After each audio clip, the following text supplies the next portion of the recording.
ನೋಡಿ, ದರ್ಶನ್ ಪರಪ್ಪನ ಅಗ್ರಹಾರ ಜೈಲಲ್ಲಿರುವಂತಹ ಸಂದರ್ಭದಲ್ಲಿ ದರ್ಶನ್ಗೆ ಜೈಲ್ ಫೀಲೇ ಆಗ್ಲಿಲ್ಲ. ಅಲ್ಲಿ ಒಳ್ಳೆ 5 ಸ್ಟಾರ್ ಹೋಟೆಲ್ ಫೀಲ್ ಆಗ್ತಾ ಇತ್ತು. ಅಲ್ಲಿ ಮಾಡಿರುವಂತ ಆಟೋಟೋಪಗಳಿಂದಾಗಿ ದರ್ಶನ್ ಬಳ್ಳಾರಿ ಜೈಲಿಗೆ ಎತ್ತಾಕ್ಬಿಟ್ರು. ಈಗ ಮತ್ತೆ ವಾಪಸ್ ಒಂದು ಕಾರಣವನ್ನ ಕೊಡ್ತಾ ಇದ್ದಾನೆ. ಅದು ಕಾರಣ ಏನಪ್ಪಾ ಅಂತ ಹೇಳಿದ್ರೆ, ಅನಾರೋಗ್ಯ ಕಾಡ್ತಾ ಇದೆ ನನಗೆ ಅಂತ. ಈಗ ಮತ್ತೆ ವಾಪಸ್ ಹಾಗಾದ್ರೆ ಪರಪ್ಪನ ಅಗ್ರಹಾರಕ್ಕೆ ಸೇರ್ತಾನ ದರ್ಶನ್? ಹಾಗಾದ್ರೆ ಅಲ್ಲಿ ಏನ್ ಆಗ್ತಾ ಇದೆ ದರ್ಶನ್ಗೆ, ಬನ್ನಿ ನೋಡ್ಕೊಂಡು ಬರೋಣ.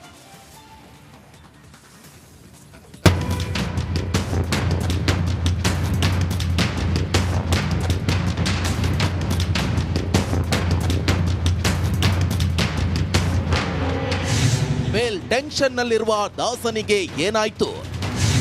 ಬಳ್ಳಾರಿಯಿಂದ ಬೆಂಗಳೂರಿಗೆ ದರ್ಶನ್ ಶಿಫ್ಟ್. ಕೊಲೆ ಕೇಸಲ್ಲಿ ಪರಪ್ಪನ ಅಗ್ರಹಾರ ಸೇರಿದ ದರ್ಶನ್ ರಾಜಾತಿಥ್ಯದ ಆರೋಪದ ಮೇಲೆ ಬಳ್ಳಾರಿ ಸೆಂಟ್ರಲ್ ಜೈಲಿಗೆ ಶಿಫ್ಟ್ ಆಗಿದ್ದಾನೆ.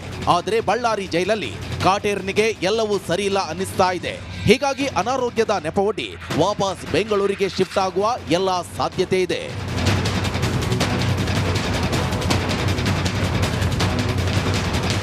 ಬಳ್ಳಾರಿ ಜೈಲಿನಲ್ಲಿರುವಂತಹ ನಟ ದರ್ಶನ್ ಇದೀಗ ಬೇಲ್ ಟೆನ್ಷನ್ ನಲ್ಲಿ ಇದ್ದಾರೆ. ಜೊತೆಗೆ ದರ್ಶನ್ ಬೆನ್ನು ನೋವಿನಿಂದ ಬಳಲುತ್ತಿದ್ದಾರೆ. ಬಳ್ಳಾರಿ ಆಸ್ಪತ್ರೆಯಲ್ಲಿ ಚಿಕಿತ್ಸೆ ಪಡೆಯಲು ದರ್ಶನ್ ನಿರಾಕರಿಸಿದ್ದು ಬೆಂಗಳೂರಿಗೆ ಶಿಫ್ಟ್ ಮಾಡ್ತಾರೆ ಎನ್ನುವ ಪ್ರಶ್ನೆ ಮೂಡಿದೆ. ಬೆನ್ನು ನೋವಿನ ಸಮಸ್ಯೆಯಿಂದ ಬಳಲುತ್ತಿದ್ದ ದಾಸ ನಿದ್ದೆ ಮಾಡದೆ ಒದ್ದಾಡ್ತಿದ್ದಾನೆ. ವೈದ್ಯರು ನಟನ ಆರೋಗ್ಯ ತಪಾಸಣೆ ನಡೆಸಿದ್ದಾರೆ. ಮಾತ್ರೆ ತಗೊಂಡ್ರೂ ಸರಿಯಾಗ್ತಿಲ್ವಂತೆ.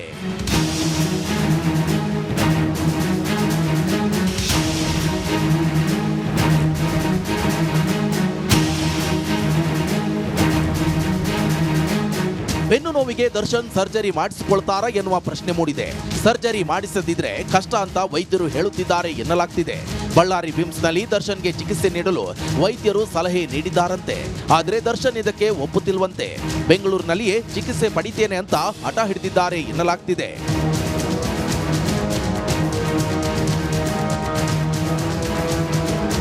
ಬೆಂಗಳೂರಿಗೆ ಶಿಫ್ಟ್ ಆಗಲು ದರ್ಶನ್ ಬೆನ್ನು ನೋವು ಒಂದು ಕಾರಣವಾಗಿರಬಹುದು. ಆದರೆ ವಾಪಸ್ ಬೆಂಗಳೂರಿಗೆ ಬರಲು ಈ ಪ್ಲಾನ್ ಮಾಡಿದ್ದ ಅನ್ನೋ ಶಂಕೆ ಕೂಡ ವ್ಯಕ್ತವಾಗಿದೆ. Bureau report, Republic Kannada. Ballari ಜೈಲಲ್ಲಿರೋ ದರ್ಶನ್ಗೆ ಬೆನ್ನು ನೋವು ಉಲ್ಬಣ ಆಗಿದೆಯಂತೆ. ಸಿಕ್ಕಾಪಟ್ಟೆ ಜಾಸ್ತಿ ಆಗಿದೆಯಂತೆ ಬೆನ್ನು ನೋವು. ಹಾಗೇನೆ ಇವತ್ತು ದರ್ಶನ್ ನೋಡೋದಕ್ಕೆ ವಿಜಯಲಕ್ಷ್ಮಿ ಬಳ್ಳಾರಿ ಜೈಲ್ಗೆ ಭೇಟಿ ನೀಡೋ ಸಾಧ್ಯತೆ ಇದೆ ಅಂತ ಹೇಳಲಾಗ್ತಾ ಇದೆ. ಇವತ್ತು ಭಾನುವಾರ ರಜೆ ಇರುತ್ತೆ. ಆ ಹಿನ್ನೆಲೆಯಲ್ಲಿ ಭೇಟಿಯನ್ನ ಮುಂದೂಡ್ತಾರಾ ಅಥವಾ ಭೇಟಿ ಕೊಡ್ತಾರಾ ಕಾದು ನೋಡಬೇಕಾಗಿದೆ. ಒಟ್ಟಿನಲ್ಲಿ ದರ್ಶನ್ ಬೆನ್ನು ನೋವಿನಿಂದ ಬಳಲಿ ಬೆಂಡಾಗಿ ಹೋಗಿದ್ದಾರೆ. ಬೆಂಗಳೂರಲ್ಲಿ ಚಿಕಿತ್ಸೆ ಪಡೆಯೋದಕ್ಕೆ ದಾಸ ಹಠ ಮಾಡ್ತಾ ಇದ್ದಾರಂತೆ. ಚಿಕಿತ್ಸೆ ಬೆಂಗಳೂರಿಗೆ ಬರಬೇಕು, ಬೆಂಗಳೂರಲ್ಲೇ ಚಿಕಿತ್ಸೆ ಬೇಕು ಅಂತ ದರ್ಶನ್ ಹಠ ಮಾಡ್ತಾ ಇದ್ದಾರಂತೆ. ದರ್ಶನ್ ಆರೋಗ್ಯ ಸ್ಥಿತಿಯ ಬಗ್ಗೆ ಅಲ್ಲಿ ಜೈಲು ಅಧಿಕಾರಿಗಳು ದರ್ಶನ್ ಕುಟುಂಬಕ್ಕೆ ಮಾಹಿತಿಯನ್ನ ಕೊಟ್ಟಿದ್ದಾರೆ. ಎಲ್ಲ ವಿವರಗಳನ್ನು ಕೂಡ ಜೈಲು ಅಧಿಕಾರಿಗಳು ಕೊಟ್ಟಿದ್ದಾರೆ. ಹೀಗಾಗಿ ನಾಳೆ ವಿಜಯಲಕ್ಷ್ಮಿ ಜೈಲ್ಗೆ ಭೇಟಿ ಕೊಡೋ ಸಾಧ್ಯತೆ ಕೂಡ ಇದೆ. ಬಳ್ಳಾರಿಯಲ್ಲೇ ಚಿಕಿತ್ಸೆ ಪಡ್ಕೊಳ್ಳೋದು ಒಳ್ಳೇದು ಅಂತ ಒಪ್ಪಿಸ್ತಾರಾ ವಿಜಯಲಕ್ಷ್ಮಿ ಗೊತ್ತಿಲ್ಲ.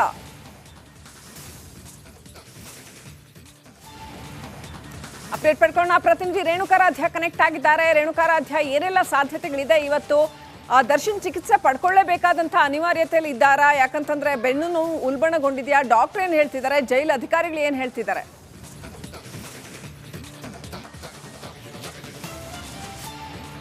ಶ್ರೀಲಕ್ಷ್ಮಿ, ದರ್ಶನ್ ಬಳ್ಳಾರಿ ಸೆಂಟ್ರಲ್ ಜೈಲಿಗೆ ಬಂದಾಗಿನಿಂದಲೂ ಕೂಡ ಒಂದಷ್ಟು ಬೆನ್ನು ನೋವು ಕಾಣಿಸಿತ್ತು. ಹೀಗಾಗಿ ಅವರು ಬೇರೆ ಬೇರೆ ಸೌಲಭ್ಯಕ್ಕಾಗಿ ಆ ಟೈಮ್ನಲ್ಲಿ ಮನವಿಯನ್ನು ಮಾಡಿದರು. ಆದರೆ ಈಗ ಬೆನ್ನು ನೋವಿನ ಸಮಸ್ಯೆ ಸಾಕಷ್ಟು ಉಲ್ಬಣವಾಗಿರ್ತಕ್ಕಂಥದ್ದು. ದರ್ಶನ್ ಅವರ ಸ್ಪೈನಲ್ ಕಾರ್ಡ್ನಲ್ಲಿ ಒಂದಷ್ಟು ಸಮಸ್ಯೆ ಆಗಿರ್ತಕ್ಕಂಥ ಹಿನ್ನೆಲೆಯಲ್ಲಿ ಸಾಕಷ್ಟು ಬಾವು ಬಂದಿದೆ ಅಂತ ಈಗಾಗಲೇ ಜೈಲಿನ ವೈದ್ಯರು ಹೇಳಿದ್ದಾರೆ. ಅಷ್ಟೇ ಅಲ್ಲದೆ ವಿಮ್ಸ್ನ ಆಸ್ಪತ್ರೆಯ ವೈದ್ಯರು ಕೂಡ ಪರೀಕ್ಷೆಯನ್ನು ಮಾಡಿ ದರ್ಶನ್ಗೆ ಹೇಳಿರ್ತಕ್ಕಂಥದ್ದು. ಅದಕ್ಕೆ ಚಿಕಿತ್ಸೆಯನ್ನು ಕೊಡಬೇಕಾದ್ರೆ ಮೊದಲಿಗೆ ನಾವು MRI ಸ್ಕ್ಯಾನಿಂಗ್ ಅನ್ನ ಮಾಡಬೇಕಾಗುತ್ತೆ. ಆ ಸ್ಕ್ಯಾನಿಂಗ್ ಅನ್ನ ನೀವು ಮಾಡಿಸ್ಕೊಳ್ಳಿ ಅಂತ ದರ್ಶನ್ಗೆ ವೈದ್ಯರು ಕೂಡ ಸಲಹೆಯನ್ನ ನೀಡಿದ್ದಾರೆ.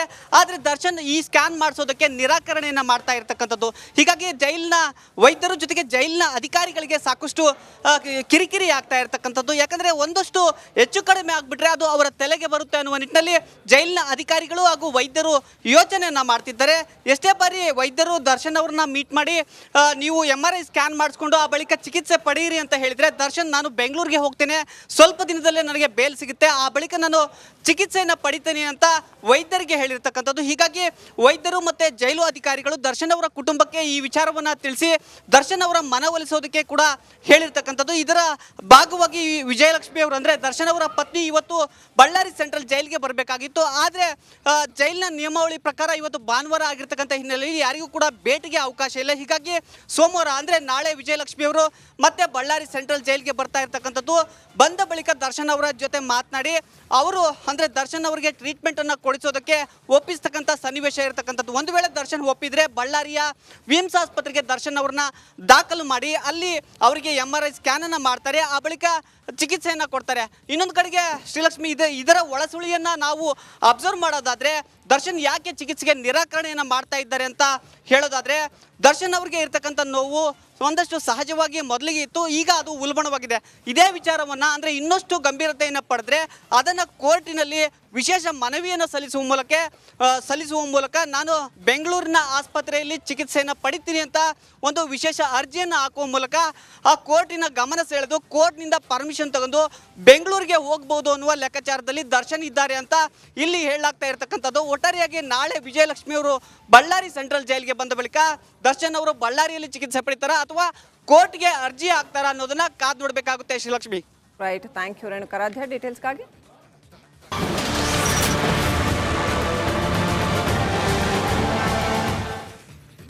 ನೋಡಿ, ಇಷ್ಟು ದಿವಸ ರೇಣುಕಾಸ್ವಾಮಿಯನ್ನ ಹತ್ಯೆ ಮಾಡಿರುವಂತದ್ದು ದರ್ಶನ್ ಅಂಡ್ ಟೀಮ್ ಅಂತ ಹೇಳಲಾಗ್ತಾ ಇತ್ತು. ಆದ್ರೆ ಈಗ ರೇಣುಕಾಸ್ವಾಮಿಯನ್ನ ಹತ್ಯೆ ಮಾಡಿದ್ದು ಯಾರು ಅಂತ ದರ್ಶನ್ ಪರ ವಕೀಲರು ಒಂದು ಸ್ಫೋಟಕ ಹೇಳಿಕೆಯನ್ನು ಕೊಟ್ಟಿದ್ದಾರೆ. ಹಾಗಾದ್ರೆ ಯಾರವರು, ಬನ್ನಿ ನೋಡ್ಕೊಂಡು ಬರೋಣ.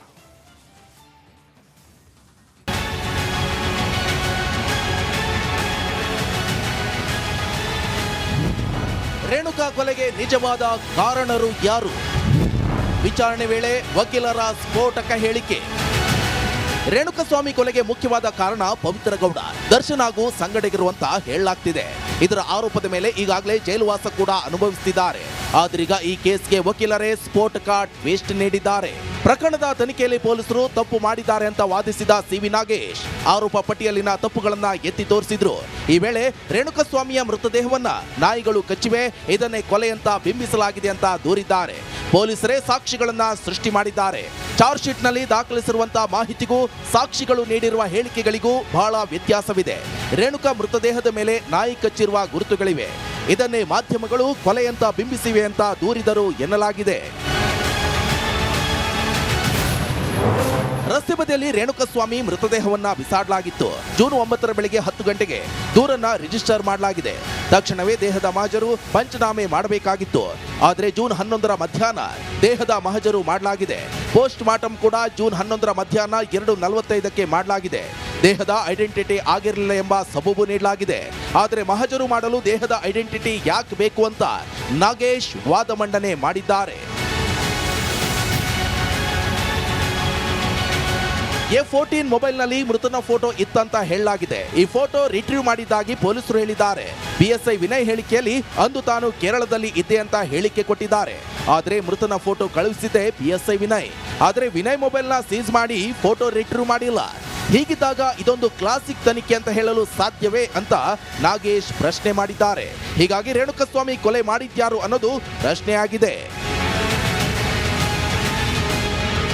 Bureau report, Republic Kannada. ಬಗ್ಗೆ ಹೆಚ್ಚಿನ ಡೀಟೇಲ್ಸ್ ಅನ್ನ ಕೊಡ್ತಾರೆ ನನ್ನ ಕಲೀಗ್ ಡೆಸ್ಕ್ ಇಂದ ನೇರ ಸಂಪರ್ಕದಲ್ಲಿ ಜಾಯ್ನ್ ಆಗಿದ್ದಾರೆ ನಾಗರಾಜ್. ಬಹಳ ಪ್ರಮುಖವಾಗಿ ದರ್ಶನ್ ಅಂಡ್ ಟೀಮ್ ಈ ಕೊಲೆಯಲ್ಲಿ ಭಾಗಿಯಾಗಿದೆ ಅಂತ ಕೇಳ್ಪಟ್ಟಿದ್ವು. ಆದ್ರೆ ಈಗ ದರ್ಶನ್ ಪರ ವಕೀಲರು ತನಿಖೆನೇ ಸರಿಯಿಲ್ಲ, ಚಾರ್ಜ್ ಶೀಟ್ ಅಲ್ಲಿ ಸಾಕಷ್ಟು ಲೋಪದೋಷ ಇದೆ, ಸುಮ್ಮನೆ ಏಕಾಏಕಿ ದರ್ಶನ್ ಇದರಲ್ಲಿ ಇನ್ವಾಲ್ವ್ ಆಗಿದ್ದಾರೆ ಅಂತ ಬಿಂಬಿಸುವಂತ ಪ್ರಯತ್ನ ಪೊಲೀಸ್ನವರು ಮಾಡಿದ್ರು ಅಂತ ಹೇಳ್ತಾ ಇದ್ದಾರೆ. ಸದ್ಯ ಈ ಪ್ರಕರಣ ಏನಾಗ್ತಾ ಇದೆ, ಸದ್ಯ ಅಪ್ಡೇಟ್ಸ್ ಏನ್ ಕೊಡ್ತೀರಾ? ನಿಕೇಶ್, ಏನು ಈ ಒಂದು ರೇಣುಕಾಸ್ವಾಮಿ ಕೊಲೆ ಪ್ರಕರಣದಲ್ಲಿ ಡಿಫೆನ್ಸ್ ದರ್ಶನ್ ಪರವಾಗಿ ವಾದವನ್ನು ಮಾಡ್ತಾ ಇರತಕ್ಕಂಥ ಹಿರಿಯ ವಕೀಲ CV ನಾಗೇಶ್ ಈ ಒಂದು ತನಿಖೆ ಸಂದರ್ಭದಲ್ಲಿ ಪೊಲೀಸರು ಮಾಡಿರ್ತಕ್ಕಂಥ ಮಿಸ್ಟೇಕ್ಗಳನ್ನು ನ್ಯಾಯಾಧೀಶರ ಎದುರು ತೋರಿಸುವಂಥ ಒಂದು ಪ್ರಯತ್ನವನ್ನು ಮಾಡ್ತಾ ಇರ್ತಕ್ಕಂಥದ್ದು. ಅದರ ಭಾಗವಾಗಿ ಸಾಕಷ್ಟು ವಿಚಾರಗಳನ್ನು ನ್ಯಾಯಾಲಯದ ಮುಂದೆ ತೆಗೆದುಕೊಂಡು ಬರ್ತಾ ಇದ್ದಾರೆ. ಅದರಲ್ಲಿ ಪ್ರಮುಖವಾಗಿ ಏನು ರೇಣುಕಾಸ್ವಾಮಿ ಮೃತದೇಹದ ಮೇಲೆ 19 ಗಾಯಗಳಿದ್ವು. ಇದರಲ್ಲಿ ಕೇವಲ ಏನು ಪೊಲೀಸರು ಆರೋಪವನ್ನು ಮಾಡ್ತಾ ಇದ್ದಾರೆ, ಇದೆಲ್ಲ ಇವುಗಳೆಲ್ಲವೂ ಸಹ ಏನು ಆರೋಪಿ ಸ್ಥಾನದಲ್ಲಿರ್ತಕ್ಕಂಥ 17 ಆರೋಪಿಗಳು ಹೊಡೆದಿರ್ತಕ್ಕಂಥ ಗಾಯಗಳು ಅಂತಂತೇಳಿ ಆರೋಪವನ್ನು ಮಾಡ್ತಾ ಇದ್ದಾರೆ. ಆದರೆ ಇದು ಸುಳ್ಳು. ಇಲ್ಲಿ ಮೃತದೇಹವನ್ನು ಬಿಸಾಕಿದ ಜಾಗದಲ್ಲಿ ಕೆಲವೊಂದು ನಾಯಿಗಳು ಸಹ ಕಚ್ಚಿರೋ ಗುರುತುಗಳಿದ್ದಾವೆ. ಹೀಗಾಗಿ ಇವುಗಳೆಲ್ಲವೂ ಸಹ ಆರೋಪಿಗಳೇ ಮಾಡಿದ್ದಾರೆ ಅನ್ನೋದಕ್ಕೆ ಏನು ಸಾಕ್ಷ್ಯ ಇದೆ ಅನ್ನೋ ಒಂದು ಪ್ರಶ್ನೆಯನ್ನು ಸಿ ವಿ ನಾಗೇಶ್ ಕೋರ್ಟ್ನಲ್ಲಿ ಎತ್ತಿರ್ತಕ್ಕಂಥದ್ದು. ಇದಲ್ಲದೆ ಸುಮಾರು 20ಕ್ಕೂ ಹೆಚ್ಚು ಅನುಮಾನಗಳನ್ನು ಸಿ ವಿ ನಾಗೇಶ್ ಈ ಒಂದು ಪ್ರಕರಣದಲ್ಲಿ ಈ ಒಂದು ವಾದದ ವೇಳೆಯಲ್ಲಿ ನ್ಯಾಯಾಲಯದ ಮುಂದೆ ತಂದಿರತಕ್ಕಂಥದ್ದು. ಆದರೆ ಇನ್ನೂ ಈ ಒಂದು ಪ್ರಕರಣದಲ್ಲಿ SPP ಅವರ ವಾದ ಬಾಕಿ ಇದ್ದು SPP ಈ ಒಂದು ಅಂಶಗಳನ್ನು 20ಕ್ಕೂ ಹೆಚ್ಚು ಏನು ಅನುಮಾನಗಳನ್ನು ವ್ಯಕ್ತಪಡಿಸಿದ್ದಾರೆ ಸಿ ವಿ ನಾಗೇಶ್. ಇದಕ್ಕೆ ಯಾವ ರೀತಿ SPP ಕೌಂಟರ್ ಮಾಡ್ತಾರೆ ಅನ್ನೋದ್ರ ಮೇಲೆ ದರ್ಶನ್ ಜಾಮೀನು ಭವಿಷ್ಯ ನಿರ್ಧಾರ ಆಗುವಂಥದ್ದು. Nikesh. Okay, thank you Nagaraj.